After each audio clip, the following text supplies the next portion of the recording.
సీజన్లో పుట్టారాముని బాగా అతను కూడా రాడ్తో కొట్టి మన కారుతోటి అతను ఎక్కించి దాదాపు అతను ఈ రాము మీద అప్పుడు కేసు నమోదు కావడం జరిగింది. ఆ కేసులో భాగంగా అప్పటి నుంచి ఈ అయితే అక్యూడ్ ఉండో ఏవన్ ఇతని మీద కక్ష పెంచుకుంటూ ఎట్లయినా చంపాలనే ఉద్దేశంతో ఇతను గుల్బర్గా పోయి కూడా తన ప్లాన్లో భాగంగా ఒక సంవత్సరం కిందనే ఆ కత్తులన్నీ సేకరించడం జరిగింది.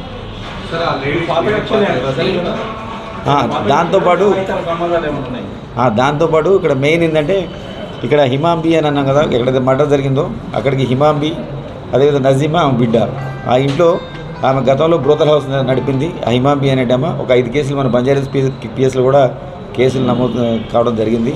ఆ హిమాంబి అనేటమ్మ ఈ బిడ్డ ఏదైతే ఈ రాము అనేటోడు ఈ చనిపోయినటువంటి వ్యక్తి, అదేవిధంగా అక్యూడు ఆ వినోద్ అనేటతనికి ఇందులో ఉన్నట్టు A2 వినోద్కి ఎవరైతే నసీమా ఉన్నదో అతనితో రిలేషన్లో ఉన్నది ఒక 4 సంవత్సరాల నుంచి. ఆ రిలేషన్లో భాగంగా వీళ్ళు మాటల మధ్యలో ఇప్పుడు ఏవైనా ఆల్రెడీ తను ఎప్పటి నుంచో ఉన్నాడు కాబట్టి ఈ మధ్య కూడా అతనికి ఫోన్ చేయడం జరిగింది. ఎప్పుడైనా ఇతనితో నాకు ప్రాణభయం ఉంది, నేనే చంపేద్దాని ఉద్దేశంతో ఏమని అనుకున్నాడు.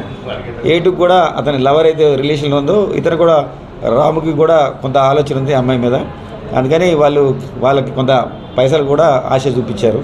ఎవరు ఈ యొక్క A1 A2 ఇది ఆ లేడీస్కి చూపించడం వల్ల వాళ్ళు ఆ ప్లాన్ ప్రకారం తమ ప్లాన్లో భాగంగా ఫోన్ చేసి ఆ నజీమా అనేటామా ఇతన్ని ఒంటరిగా ఆ ఇంటికి పిలిపించుకోవడం జరిగింది. పిలిపించి అతను సమాచారం ఇచ్చింది.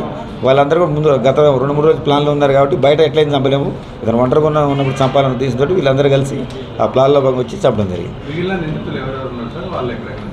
అంటే మనకి ఇప్పుడు మొత్తం ఈరోజు 8 మంది నిందితులు అరెస్ట్ చేసినాం. 6 ఏమో చంపిన వాళ్ళు. ఈ ఇద్దరైతే ఎవరితో పిలిచి వీళ్ళు అబెట్మెంట్ చేశారు. వీళ్ళు 8 మంది మనం ఈరోజు అరెస్ట్ చూపించినాం. ఇంకా మిగతా ఇంకొక 5 ఉన్నారు. అంటే ఇప్పటివరకు మనకు అందిన ఇన్వెస్టిగేషన్ భాగంగా ఇంకొక 5 ఉన్నారు. 5 కూడా మేము డీటెయిల్స్ అంటే ముందు అన్నీ చెప్పలేము, ఎందుకంటే అబ్స్కాండింగ్ ఉంటారు వాళ్ళు. ఒక సమాచారం తెలిస్తే వాళ్ళు పారిపోయే అవకాశం ఉంటుంది కాబట్టి తర్వాత మేము చెప్పాలి. దీంట్లో మణికంఠ A1 అనే అతను రౌడీ షీటర్, అతని మీద జీడిమెట్ల పిఎస్లో అతని మీద రౌడీ షీట్ ఉంది. అది మనకి ఇన్వెస్టిగేషన్లో ఫర్దర్ ఇన్వెస్టిగేషన్లో మేము పూర్తి వివరాలు మీకు తెలియజేస్తాం. ఇంకోటి సార్, ఇప్పుడు వీళ్ళ మీద ఇంకా కేసులు ఉన్నాయి.